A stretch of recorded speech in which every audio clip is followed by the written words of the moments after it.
The first thing you learn is that locks only make you feel safe. The second thing is worse. If you notice him at all, it's already too late. These are 3 accounts from people who didn't catch the hollow man at the window or the door. They discovered him after, when the proof was inside the walls, under the roof, and in the reflection of a screen they thought they could trust. Story 1. Found behind a false wall. I bought the house because the listing said original details, which turned out to mean doors that didn't quite close and a hallway closet that felt deeper on one side than the other. The first week, I chalked the noises up to the place settling. Faint taps that moved from room to room like someone pacing on the other side of a thin thought. I slept with a podcast playing so the quiet wouldn't have edges. The second week, I started misplacing small things. Not losing, misplacing. A screwdriver I was sure I left on the kitchen cart turned up under the sink, parallel to the pipe, like it had been set there carefully. A picture frame on the mantel drifted half an inch left. I told myself I was tired. I told myself the house was old.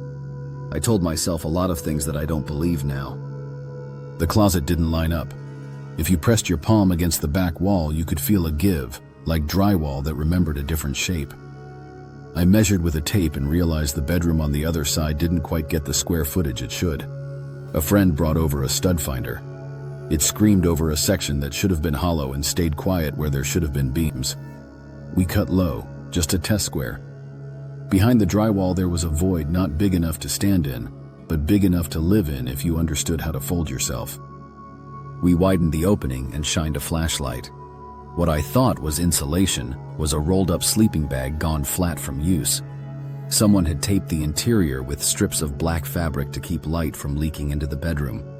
There were marks in the dust. Heel, toe, as if someone had turned slowly for long stretches of time in the dark. There was a milk crate with a notebook inside. The first page was tally marks. The rest were sketches of my rooms, my bed, my couch, the stove, drawn from low angles, like a patient person peering through somewhere no one would think to look. That's when I saw the vent slit, a surgical line cut in the metal return. If you lay on your side in the void and put your eye there, you'd have a perfect view of the bed. Next to it, a phone charger snaked back through a hole bored into the baseboard. The cord rubbed smooth from being pulled in and out slowly, carefully, so no one on the bedroom side could see. The air shifted. I don't know how else to say it. The kind of shift that makes you realize your breath is not the only breath in the room. My friend whispered, "Do you feel that?" We both heard it then, a dry drag, fabric on wood. Not ahead, not behind. Inside the walls, choosing a direction. My friend reached into the void with the flashlight, and the light came back to us in a way light shouldn't, like it had hit something that was the shape of a person, but uninterested in showing you a face. We backed down the hall without turning around. The older the house, the more frames it contains. Door frames, mirror frames, frames of light. He passed through one of them. We didn't see him. We felt the temperature drop as the space he'd been using emptied, the way a crowded room changes when someone tall and quiet leaves, and only then do you understand they were there at all. The police said the void was historical construction. They took the notebook. The officer asked if I had an ex. I moved out that night. I threw the sleeping bag away but kept the vent cover to remind myself to trust measurements, not feelings. Sometimes in a new place I catch a draft that lines up too neatly with a seam and I think of that low-angle sketch of my bed. I don't look through vents anymore. I cover them. Stories like this have been submitted by viewers who claim the hollow man followed them. If anything strange has happened to you, leave it in the comments. Story 2, the attic that was warmer than it should have been. I rented the upstairs of a split level from a guy who promised great insulation. December proved him right in a way I didn't like. The attic hatch sat in the hallway ceiling, and every time I walked under it, I felt warm air brush my scalp, like a radiator was up there on low. The heat shouldn't rise from a space you don't heat. It should be dead air. This was living air. The thermostat lied. I'd set it to 68 and wake up sweating, but only in the hallway and the top half of the bedroom nearest the hatch. The corners stayed cold while the middle breathed. Dust on the crown molding formed a perfect halo, disturbed in a circle beneath the hatch, as if something opened and closed it so gently the ladder never creaked. I told myself it was pressure changes. I told myself a lot of things I don't tell anyone now. One night the heat turned heavy, the way a crowded bus feels, exhaled, humid, human. I got the step stool, told myself I was being reasonable, and pushed up on the hatch. It resisted with a tacky pull and then gave, stringing a line of melted something between the wood and the frame. I balanced the panel on my head and lifted my phone. The camera washed out white for a second and then adjusted. The light hit a handmade nest. Insulation had been scraped into a low bowl. A sleeping bag lay inside it, unrolled, the middle collapsed, the edges still puffed. Next to it was a raw rectangle where the plywood showed through, warm from body heat. There were wrappers stacked neatly, corners aligned, the way you tidy a space you intend to return to soon. A length of fishing line tied to the hatch bolt ran back into the dark, disappearing between rafters.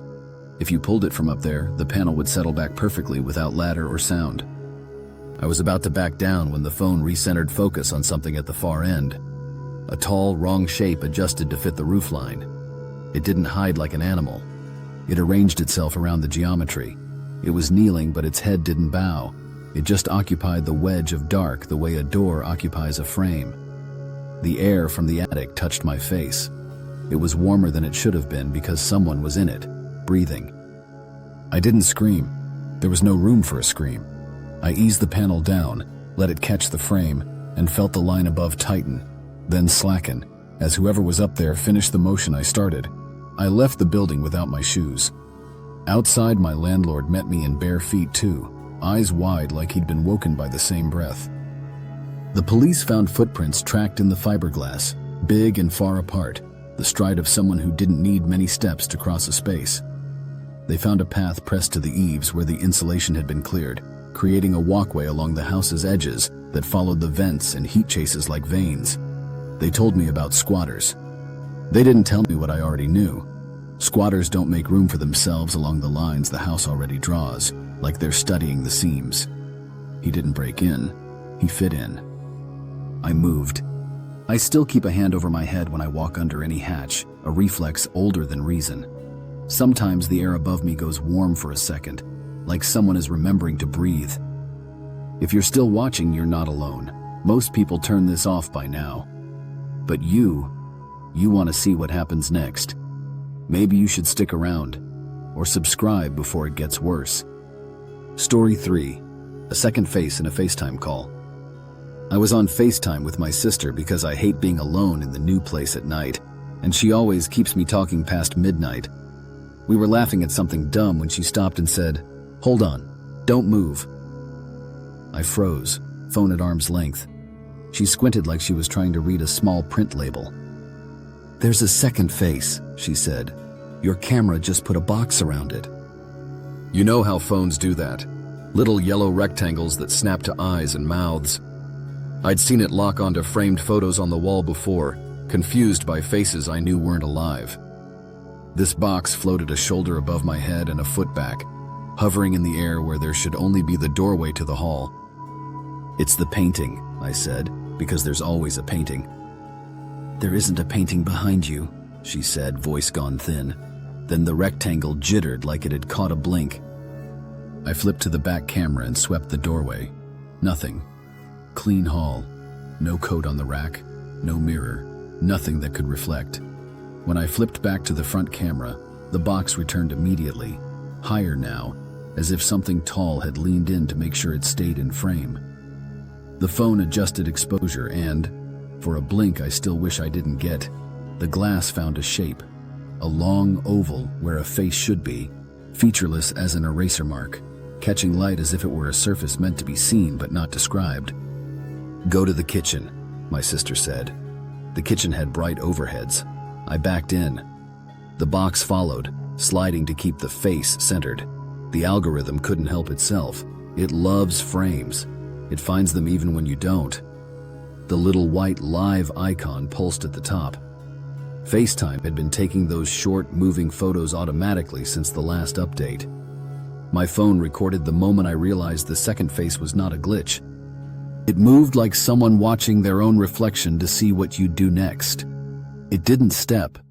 It changed the relationship of distances, the way a mirror does when you angle it. The screen decided it was closer than I was, locked onto it, and softened me into the background.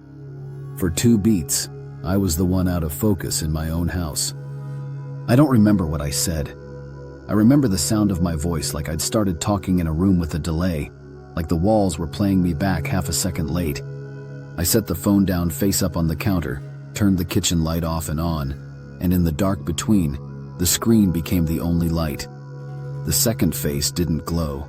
It absorbed. When I turned the light back on, the box was gone. The screen was just my face and my sister crying and saying my name. I slept in my car in the parking lot of a grocery store with fluorescent lights that never blinked. In the morning, I went back for the charger, and the phone showed me a preview strip of automatic FaceTime live photos. I pressed the one from the kitchen. For a second and a half, the little rectangle appears over the empty air behind me, tracks something taller than me leaning forward, and then vanishes as the light comes back. You can watch the phone decide something is a face and then, like it has some animal instinct we don't, decide it shouldn't be. I changed numbers and apartments. New phone, new case, no auto anything. But sometimes when I open the camera, even with all the features turned off, I see a flicker in the corner, the ghost of a square that wants to lock onto something that isn't there yet. I keep the lens covered with my thumb until I'm sure. New horror drops every Hollow Wednesday. Subscribe before he finds someone else.